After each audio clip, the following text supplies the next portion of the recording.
conventional loan without being able to have an 80% loan-to-value ratio. But you will be one of the persons, the mortgagors, who has to purchase this product called PMI, and you will get tested on that on the exam. So if you can't meet this loan-to-value ratio of 80%, the ideal one, then you'll have to purchase, and it stands for Private Mortgage Insurance. PMI.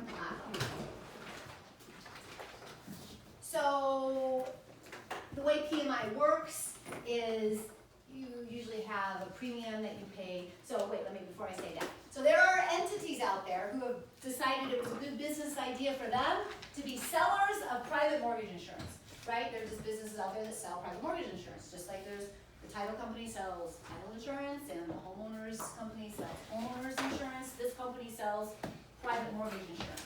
So they are insuring part of the money, I'll tell you what the part of it means, if the borrower defaults. Because that loan got sold to someone, there's an end, we call that person the end investor.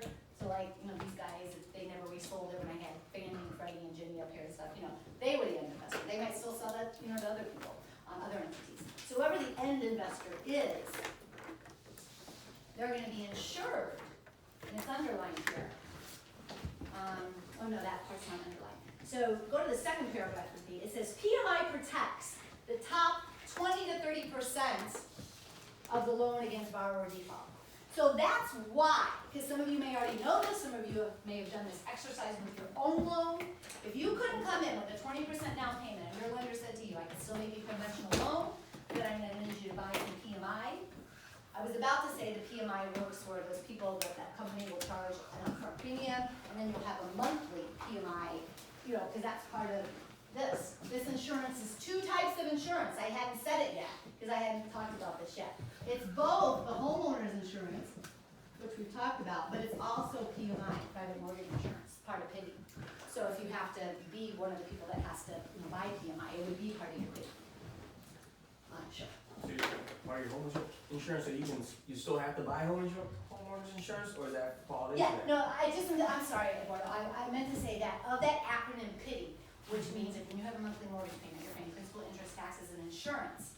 If you're one of these people who does have to buy PMI, that I stands for two different kinds of insurance. Yeah, that's all I meant. So if you don't have to have PMI, then your insurance still is just your property insurance, your homeowner's insurance. But that insurance stood for two I's all this time. I'm just now saying, the other thing it stands for is this insurance. But this, what I'm about to say, is why this rule, or it's a law actually, in paragraph 3 of this exists. So this insurance has nothing to do with your home insurance. This is the insurance Exactly. 20% of the your down payment. Well, here's how it works. If I'm a borrower who's getting a loan that couldn't come in with my 20% down, something less, and my lender said I gotta buy PMI. Here's the answer to this one. If I default during the time period where I'm still paying off the top 20 to 30% of the loan, it will depend on the terms of that insurance policy, right? It's usually between 20 and 30%. That insurance company is willing to come to the table to the end investor and pay them out when I default. So it's insuring the end investor from default on that loan. Because this candidate was risky to begin with, right? He or she couldn't come in with a 20% down.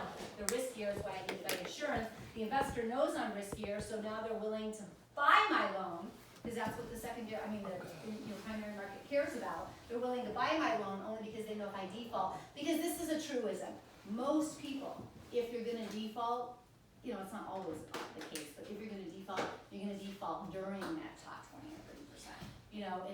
People, if you can't make it, I'm just saying, statistically speaking, there are more mortgages that default before people have all this equity. Because when you got more equity, you got more choices. You can maybe do some refi, you got some more choices. What were you going to ask, Rand? Sorry. So what do you really mean by default in the top 20, 30%? Like right in the beginning of you getting the loan? Yeah, so let's say, just make the numbers easy, right, and not consider interest or anything. Like I borrowed $100,000 until I get to the point where I've paid off, and I only owe $80,000 or $70,000 on it. If I defaulted during the time I owed in the 90s, when I owed in the 80s, when I owed in the 70s, then that insurance would kick in. I defaulted, this insurance will kick in and help the end investor out, because I'm not paying anymore, this insurance is going to be there for that. That's what I mean by it's covering, I'm the borrower, it's covering my default to the person that holds the loan.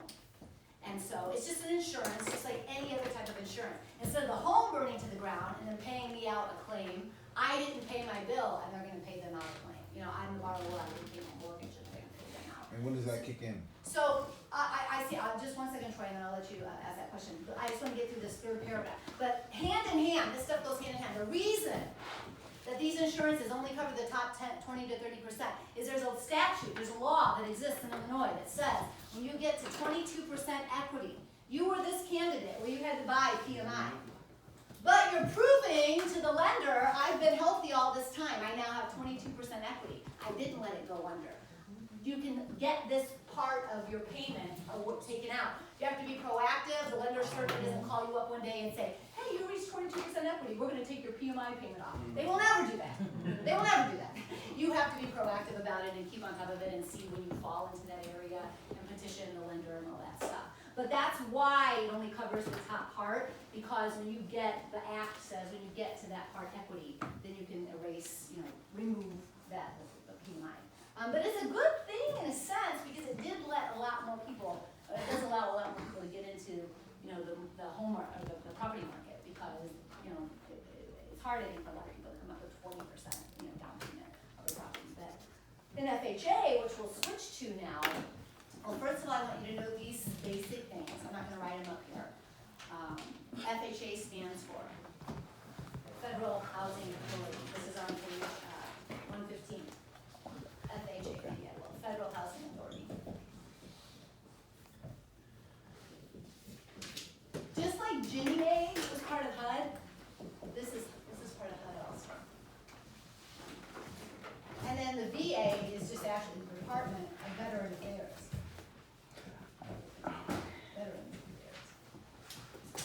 So I want you to know these basics, what they're called, and know that neither FHA or the VA actually makes loans, but what they do is for their approved lenders, so they have lists in all the states, right, of approved FHA lenders, approved VA lenders, and if the Federal Housing Authority, they insure, just like the insurance company over here, they insure the FHA loan, but the VA makes a guarantee. And a lot of people are familiar. So you can be a co-signer for somebody, but very similar to that legal word co-signer is if you're a guarantor for somebody. You could, I had somebody sign a commercial lease a couple of years ago. They entered into it, and they made somebody sign in as their guarantor too, guaranteeing that they would pay the lease, dollar amounts and stuff. So they, this is another way. It's kind of like insurance, right? But when I say they guarantee it, they're acting as like a guarantor in that loan. They're going to guarantee a certain amount that they would come to the table with. So that's the difference. Neither one of them makes loans. Their approved lenders will make an FHA loan or a VA loan, and the FHA insures and the VA guarantees. The FHA program, basically the best you can get in on a down payment is 3.5%. They say 3.5% between 5 and 5, but all the ones I've ever done is 3.5 is what they've done, So 3.5% down payment, which is a lot different than that historical 20%. So back in the day, when it was really harder, the PMI wasn't as prevalent to get in over here, this was a great option than for folks that couldn't do this program. But CO will stand up here and tell you on Monday that it's kind of, I don't want to say crazy, but it's very different. She can get somebody in conventional for around the same amount of down payment, but they're going to be paying PMI.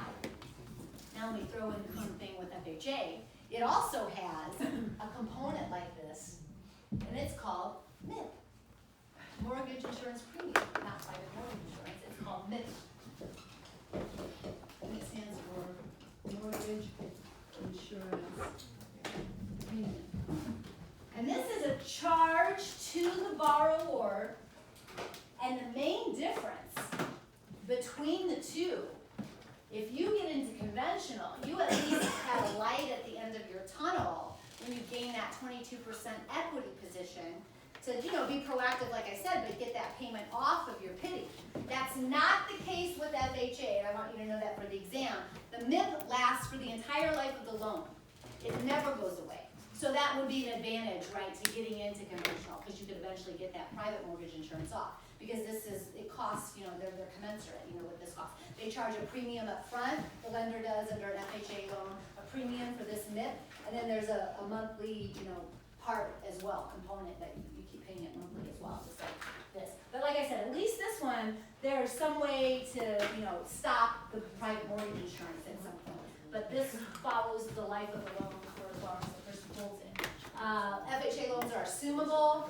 They go on for this for like almost a whole page, and I don't really think it needs to be talked about that much. But they are assumable.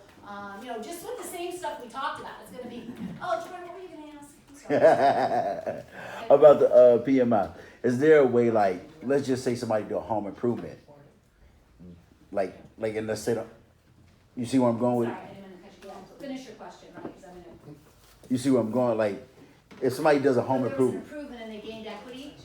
Yeah, you know what, Troy, thanks for asking the question, I didn't mean to cut you off, but if you, will take your attention with me back to that third paragraph under that PMI, it says PMI must terminate automatically, but see, it says automatically, but the borrower trustee, they have to be proactive about it, the lender does not call you up and say, we're gonna take this off for you. When the borrower reaches the 22% equity position, based on the original value of the property, so they don't allow you to, it's a good argument, right? that you're- right? If I value's gone up, so you redid gotta- my kitchen or Yeah. finish my basement. Unfortunately, it doesn't work that way, because it's a good argument to make that, hey, my equity, I got more equity because I improved my property. Right. But the law makes it go back to just the original amount, of, what the loan was when the loan came out. With the later Unless value. you refinance, right?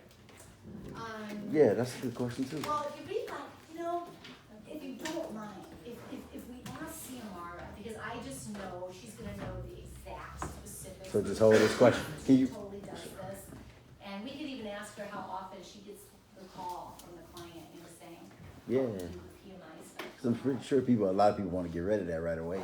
Yeah, as soon as they can. I've had a lot of clients at the table ask the lender about that, and it's just kind of funny. I'm not like poo-pooing any lender, but the lender is always kind of like, well, it's gonna be a while, so you know what I mean? Like, they're like, yeah, hit me back up, like, a couple of years, because it's still gonna take you a little while to establish, unless you double up on payments and you're really trying to be aggressive with your principal, right? Because every dollar you pay in addition to what they've assigned you, your PITI, it's a good thing, it goes to principal. So some people are on top of that, right? We always, this is a good little thing to share with your clients. You say to them, hey man, if you can, if there's any time during the year you can throw more money to the principal, do it. But especially when you get that tax return, you don't have it earmarked yet, for something else. That's a great thing to just throw right for the principal. Because whether you're gonna hold it, for the life of the loan, or you're gonna sell it someday, you're gonna get a fatter proceeds check, right? The day you walk out, that you paid off, more equity, or, more principal, I meant to say gain more equity. So unfortunately, they don't let us, but let's ask CEO, let's definitely, So in reality, a lender is never gonna lose technically at all, because they're gonna be PMI or MIP, right, so. unless, you happen to default later in the loan when you've gotten that off. But, like I just said, statistically speaking, it does happen sooner, right? People, I guess this has to be true. I know it has to be true. CEO's been doing this a long time, and she'll share with you one of the exercises that she gives people to do, especially if they're going up in what their mortgage is gonna be from what they're renting, or if they've never even, rented before, they live with family or something. She's like, for 3, 4, 5, 6 months, especially if they need to do something to their credit also, so they're not wasting time. She says, put that mortgage payment in a savings account for me, and see what it feels like to pay that dollar amount every month. Because I think the truth is, when I say this has to be true, when you're just human nature, if you've been paying your mortgage year after year after year now, right, you've become comfortable and confident in what it feels like. But unless some life event happens, you lose your job, you get sick, like that kind of thing, those loans stay on track more. It's in the beginning, in those earlier years that people are like, oh, I'm a homeowner now, right? Or, if it's not one of those life events that happen. Like I said, they go on a little bit about the FHA assumption rules, but it's gonna be just like, and like we talked about earlier when we started the class, that the lender is gonna look at borrower number 2, the one that's trying to assume the loan, whether it's conventional, FHA, VA, they all can be assumed unless, this is true, unless it states it's not assumable, it's assumable. Unless the language of the mortgage, right, has in those clauses that it's not assumable, it's assumable. So, they give you some dates here that, that still it's not tested on, so I'm not gonna even punch it. So they're assumable, just know that. Know the 3.5. Now, the one other thing I usually hit with this is they do an FHA appraisal. Most people have heard about that. Oh, I'm gonna say 2 things. They do an FHA appraisal, and, FHA, the Federal Housing Authority, has, certain criteria that the property that they, are gonna insure against must meet the condition, right, the quality of it. So, they do an appraisal. If the appraisal comes back less than the value than what the purchase price is, that's okay. The borrower can just come out of pocket for the rest. It doesn't mean, the deal's killed because the FHA appraisal didn't come back with, say that the property was valued at, the purchase price was $250, but the FHA appraisal came back at, $245. That's not gonna kill this whole deal, but this person's gonna have to come out. That's the most that the loan is gonna, the FHA's gonna allow the loan to do. They'll have to come out of pocket for the other $5,000. And that works the same way in the VA world. So let me just bridge real quick. There's a couple other things I'll say about the VA. But just like the FHA does this thing called just FHA appraisal, the VA, the Department of Veterans Affairs, does something called a CRV, and it stands for Certificate of Reasonable Value. And same rule, if that comes back less than, what the purchase price is, the veterans can still come out of pocket for the difference. So it's called, and I say this, laugh if you will, but to remember that that's called, that the Department of Veterans Affairs does an appraisal, and they generate this thing called a Certificate of Reasonable Value. Picture, a Marine or, anybody in the armed services you want driving around the CRV, So that's, picture the military person driving around in a little CRV, and that's called the Certificate of Reasonable Value. You can compare that in your mind to the FHA appraisal. But neither one, if it comes in at a purchase price, will prevent that loan from moving forward. It's just either the FHA borrower or the VA borrower will have to come out of pocket for the difference between the FHA appraisal and the CRV. Now, the way the VA works is this. I told you it's different than FHA because FHA has an insurance policy, basically, that comes with that loan. These guys are not insuring the loan. They're guaranteeing it up to a certain dollar amount. Now, a couple criteria I want you to know for the exam. You do have to be an honorably discharged veteran. If you're dishonorably discharged, you're not going to be able to get this loan.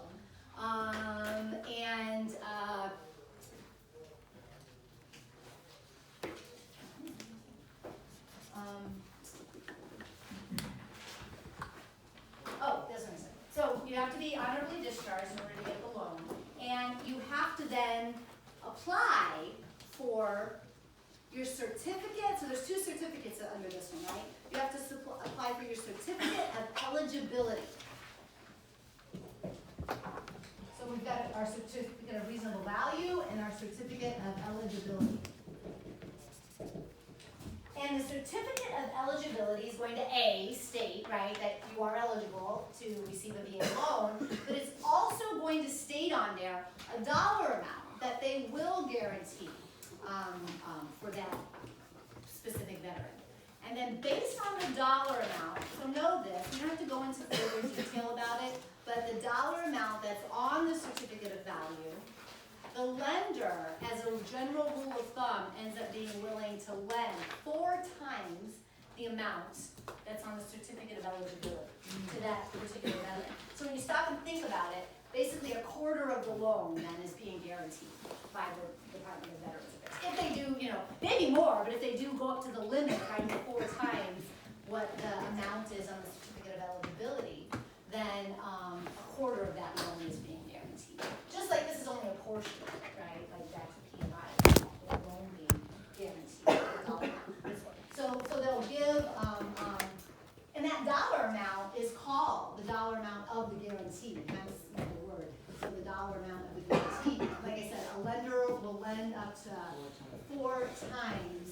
what that dollar amount is. So just to be clear, I'm sorry, No, go ahead, Shirley.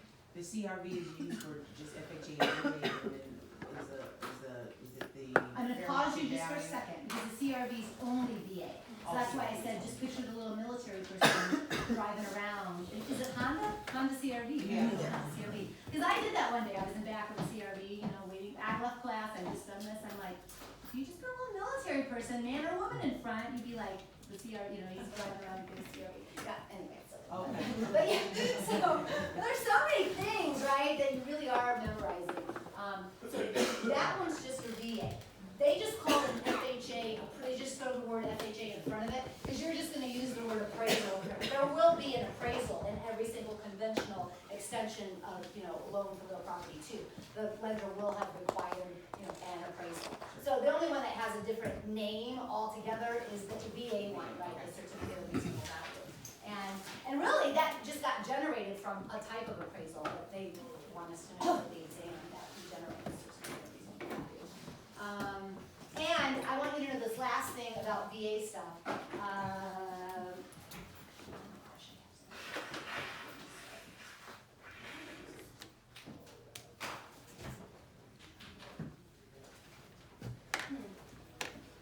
Maybe it fell out in my car. Okay, hold on.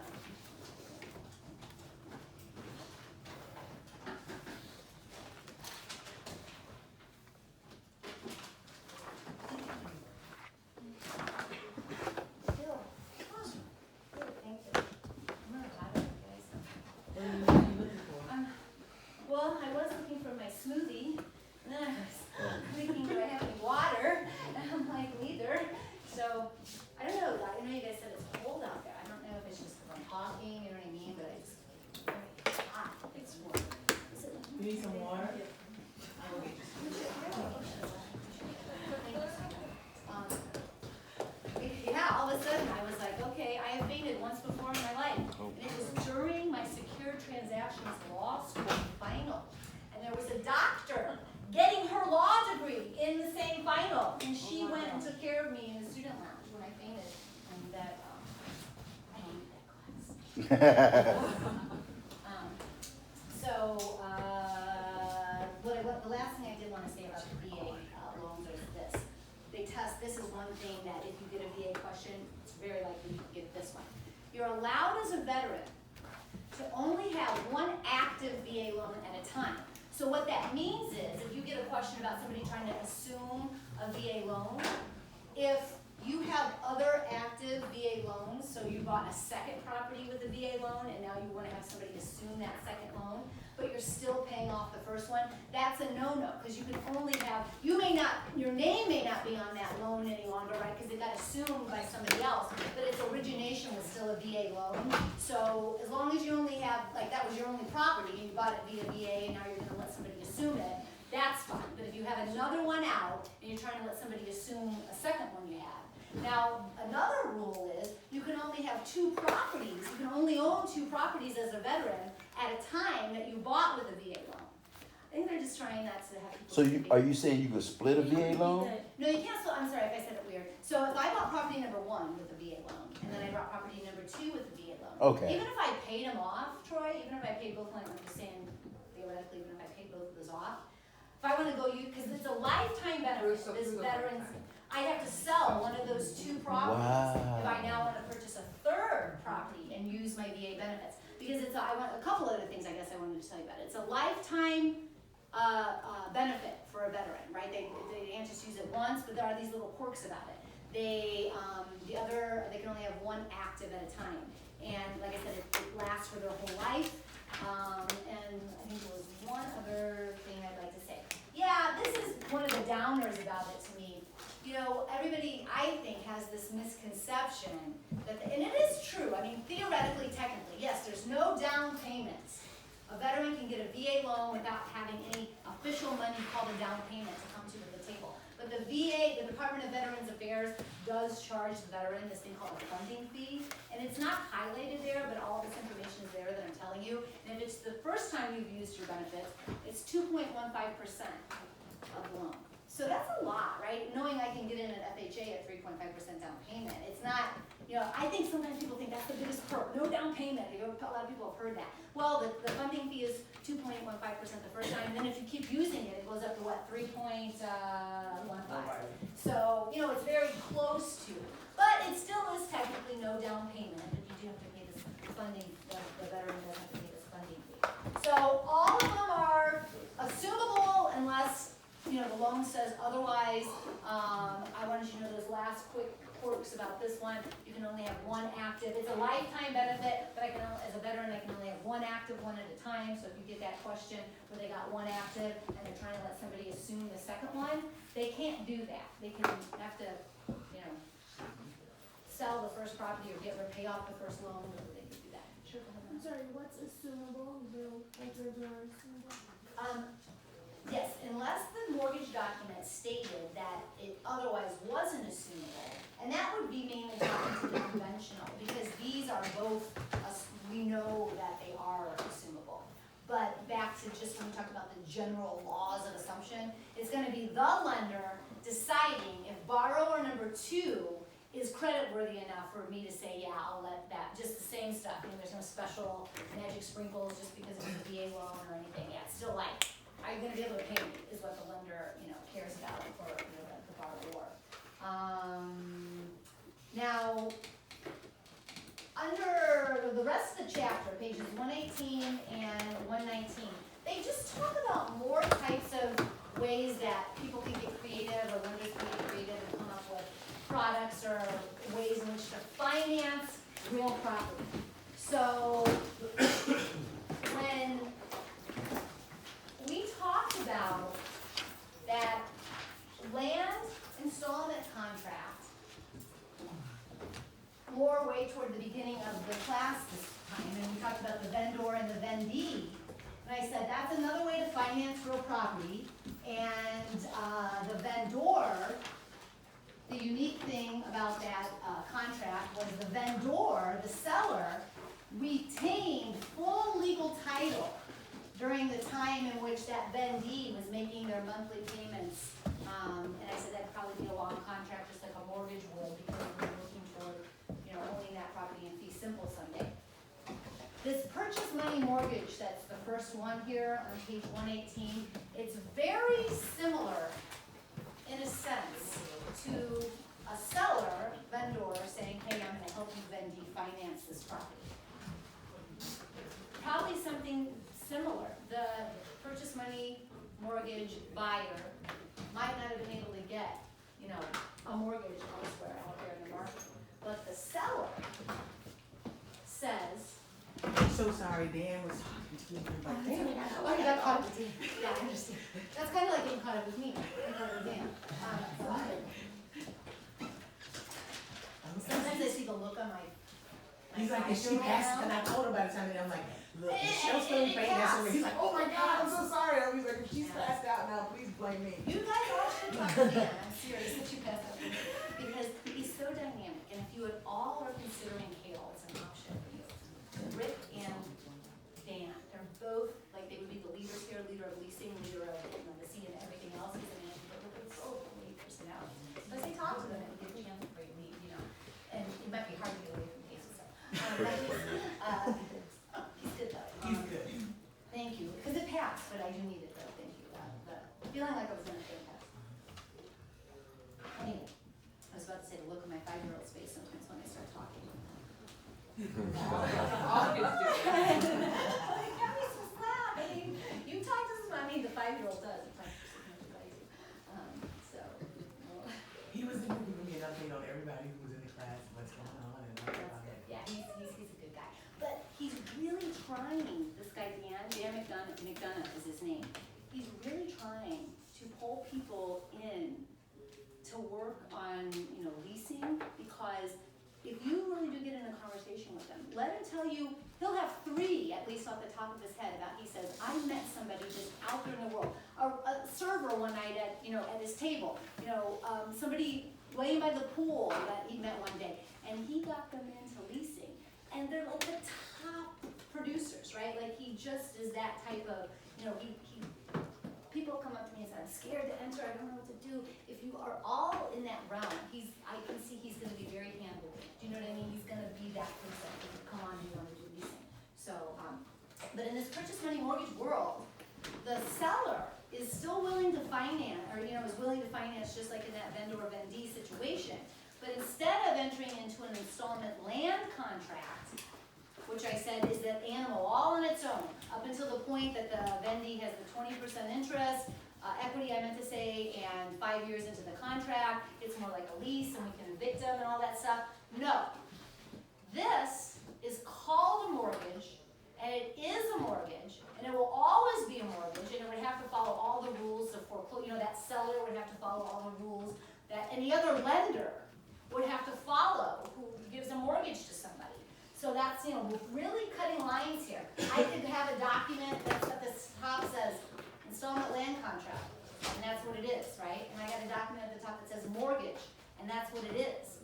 And so, because I created that instrument to be that, and the mortgage, purchase money mortgage, if I want to foreclose on that person, they stop paying me, just like we talked about, I'll have to pull them in right off the bat into foreclosure court and file an official foreclosure. And sure, that mortgage is gonna be, the terms of it, you'd be smart. I mean, the smart seller would, if they don't know how to do it themselves, they'd hire the attorney to put together the mortgage and the promissory note, just like we learned in the first few pages of this chapter. That's what a mortgage has with it, the promissory note, and that's a contract in and of itself. It's a negotiable instrument, but we put the mortgage with it so that the lender has extra security.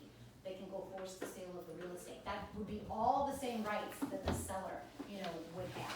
There was somebody that sat right where you are, Tina, in the last class, and he is in the business of buying properties, acquiring properties. He doesn't flip them. He's got 14 right now. He's getting his own license, so he can now get that benefit when they buy his family buys future. But he has done that before. He has offered mortgages to his people in the past, and he's holding some mortgages.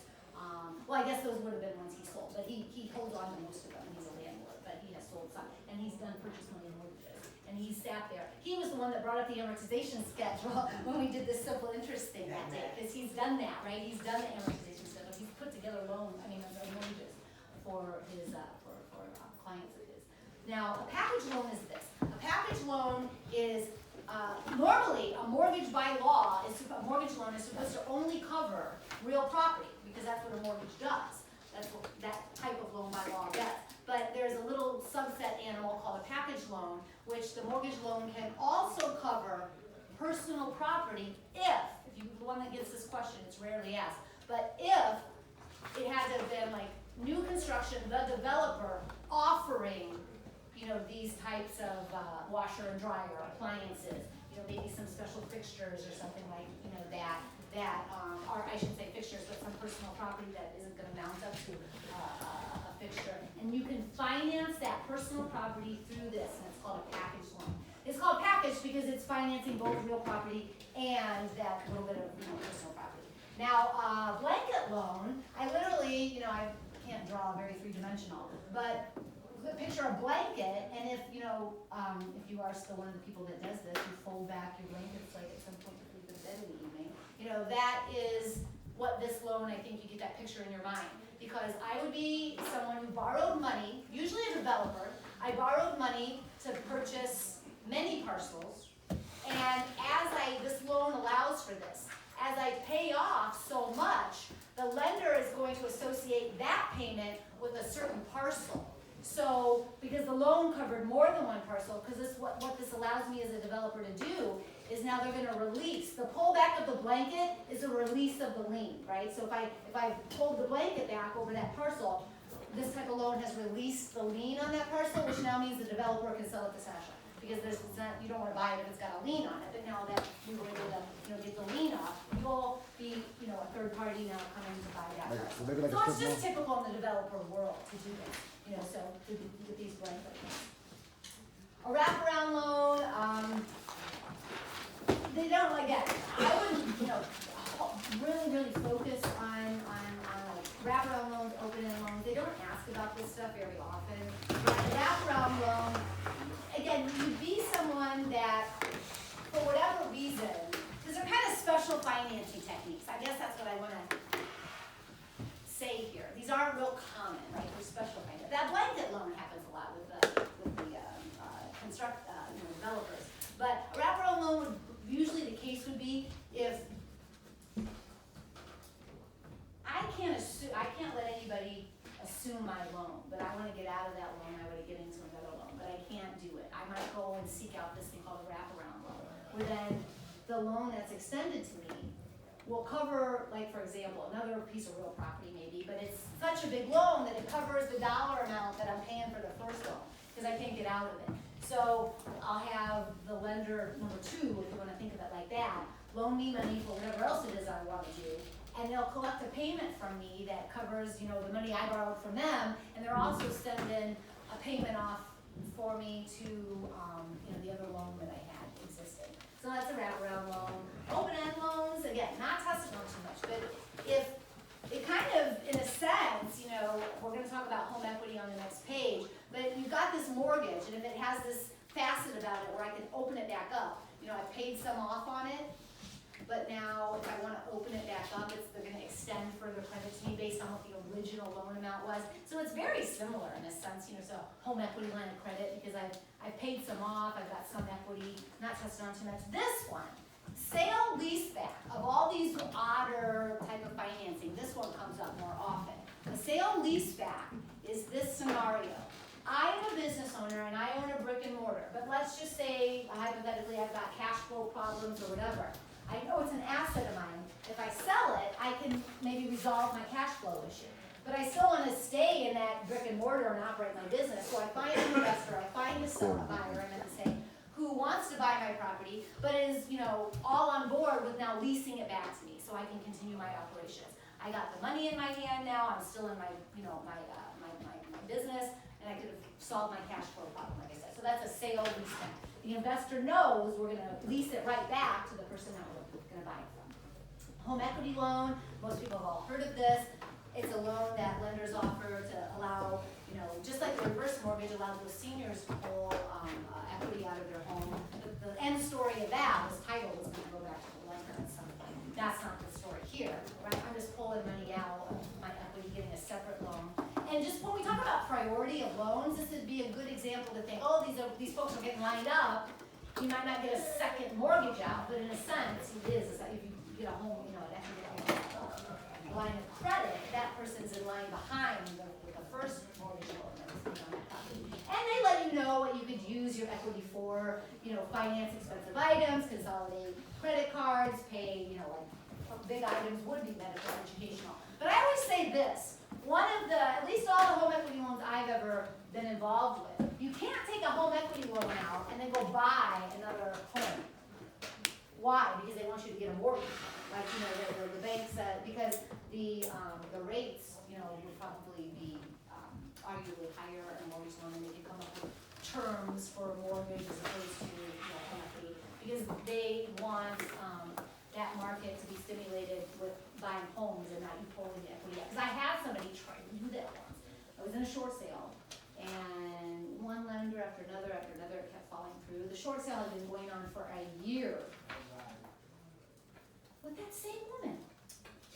The one with the kids. Honest to God, the same woman. The third case I'm telling you about with her. Honestly. And she, she was real patient with it. She had a woman with a severely handicapped child living in the property at the time, so like her options were, am I gonna evict these guys? No, you know what I mean? So, bless you,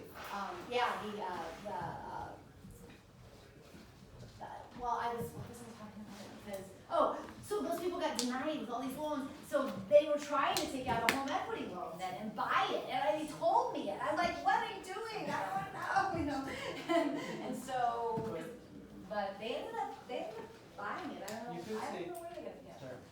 You could take the money out of your home, out of the HELOC and use it as that down payment towards the home. Probably.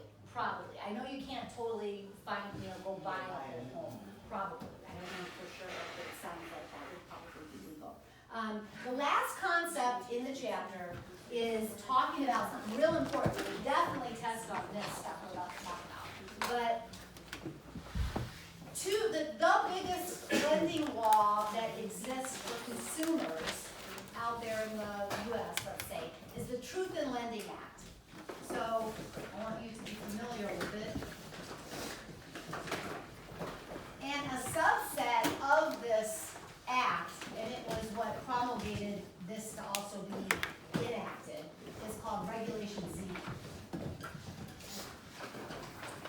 want you to be familiar with the Truth in Lending Act, and basically Regulation Z is kind of part and parcel of the Truth in Lending Act. Like I said, the Truth in Lending Act is what said, hey, pass Regulation Z.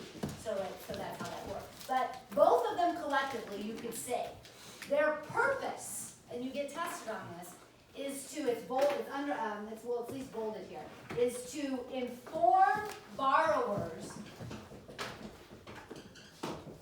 of, this is the catchphrase, of the true cost of lending. And if anybody in here is already, you know, pretty je ne sais quoi with mortgages, you've had more than one, you bought more than one property, or you already, you're investing, you've acquired stuff, you are probably not in this category. But the average Joe, right, we said that, maybe I didn't say this with the other folks the first day, but right, in the United States, most people owning property, you know, I don't know what percent to put on it, but certainly more the majority of property owners, own what? Their primary residence, and that's it, and it'll be the largest asset that they ever acquired during their lifetime. Even if they sell it and buy more than one, like that asset is their biggest asset. So when these laws are passed to say that we want the average Joe consumer, right, that's getting into maybe just that one mortgage loan for their primary residence, we want them to know the true cost of lending. Because what they want us to be able to do is to get the basics from this lender and go shop around and for the information that's passed on to us to make sense.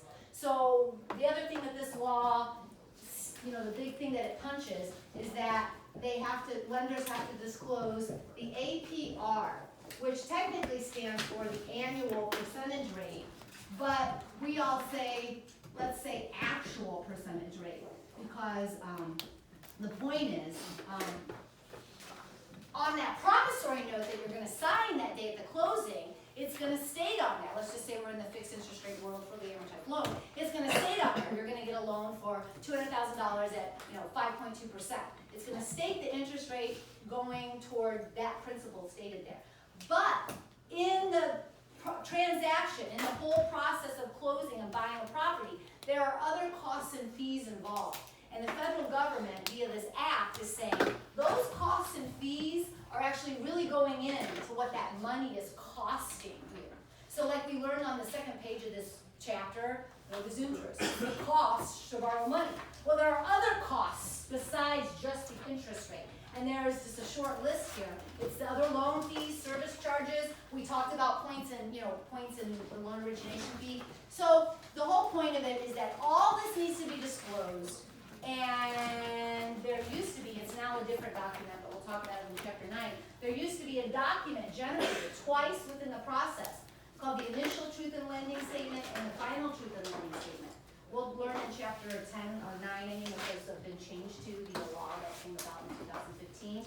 But in every real estate closing, it's law that the Truth in Lending Act shows the borrower what the actual interest rate is, what they consider to be the actual interest rate. So you'll know on your promissory note it says 5.2%, but when you see this document, it'll say interest rate, and it'll show what the borrower would pay off if they kept the, loan for the life of the loan, and it's always that big number, like they could borrow 100-some thousand, but it shows 300,000, you're gonna pay off, and it'll show this interest rate, and it'll be higher than 5.2 because they will have added in the other costs, and they'll say, oh, this is what it's really costing you today to borrow that.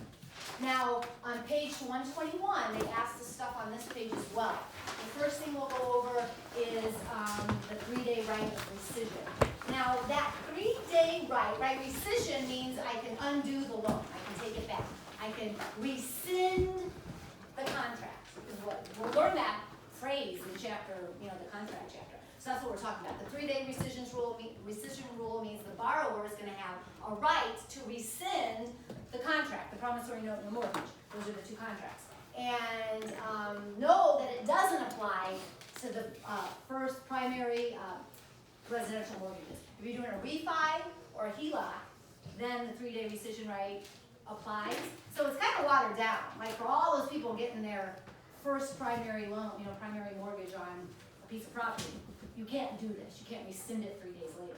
But if it's residential and it was a refi, and it was residential and it was a HELOC, that this rule applies, this 3-day rescission rule, but not to, so it's kind of watered down, it doesn't apply to the main mortgage.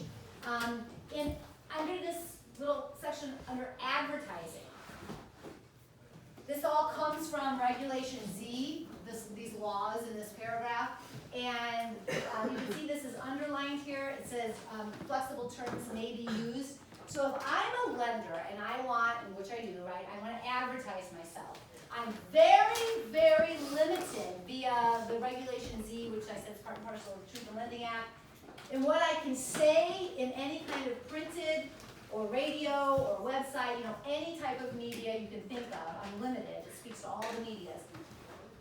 If I start to use any of these things called the trigger terms, and they are in the third paragraph here, it says specific credit terms such as down payment, monthly payment, the dollar amount of the finance charge, the term of the loan.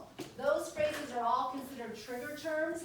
If I use those, I then have to, in my advertisement, the one that's crazy is do all those bullets. Think about this. The number, amounts, and due dates of all the payments. And the dollar, there's one here that says the total amount, the dollar amounts of the payments as well, which is unrealistic. Nobody's going to do that because they don't want lenders trying to rope people in, you know, with these catchphrases and all that stuff. Back to this. It's very important law. It's the biggest consumer law, right, in the U.S.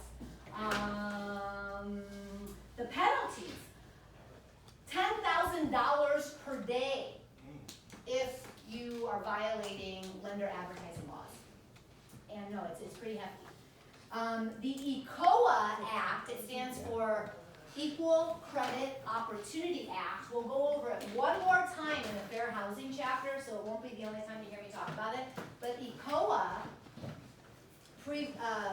makes illegal, prevents for lenders to discriminate against, you know, potential borrowers based on, we go into all this stuff in the Fair Housing chapter, right? But it's the big 1968, you know, Civil Rights Act. You cannot discriminate in the lending, you know, with the extension of credit based on race, religion, national origin, sex. Marital status is not part of the federal law. So when we do it in chapter 14, I say, oh, see how it differs from, you know, the other stuff we're learning that day. But the big ones, race, color, religion, national origin, sex, those are all federal laws that come from the 1968 Civil Rights Act. But marital status is just part of this ECOA Act. And what it is I, as a lender, can't discriminate against you, borrower, based on whether you're married or not, if you're married or not, right? Historically, it was discrimination against women. That's not, we're in a different, kind of, we're in a different age today, right? A little bit, right? Back then, if a woman on her own was trying to get a loan, they'd be like, oh, you have a husband, and what does he make? You know, that's what we're saying, how this first got promulgated. Age, we care about age. We'll learn in the contracts chapter that as a lender or anybody wanting to contract with anybody for anything, you want to make sure they're over 18. Because you have to contract. But lenders also care about as you're getting older. They are, you know, because otherwise it seems right discriminatory to say, oh, you're too old to send a loan to. That's entirely too old. But they can consider what you're going to do after you turn 65, and you're going to still be paying that loan off, because as a general rule, people's incomes tend to go down some after they retire, and they're not getting a wage anymore. They're just relying on what they've set up for themselves, you know, so that's why they can consider that. And then dependence on, we'll say this, like I said, again in the Fair Housing chapter, but this comes up sometimes as a question, and I think it's bolded in the other chapter. Lenders can't discriminate on people because they get money from a public assistance. That's just income. Like you know that you just are, lenders just consider that as that person's additional income. Last thing I want to talk, they don't touch on the Community Reinvestment Act, that CRA stuff, but you know that lenders are supposed to be, you know, the law is supporting and stating that lenders are supposed to make loans available to all of their constituents, right? Like, so we're talking about also low and modest income housing,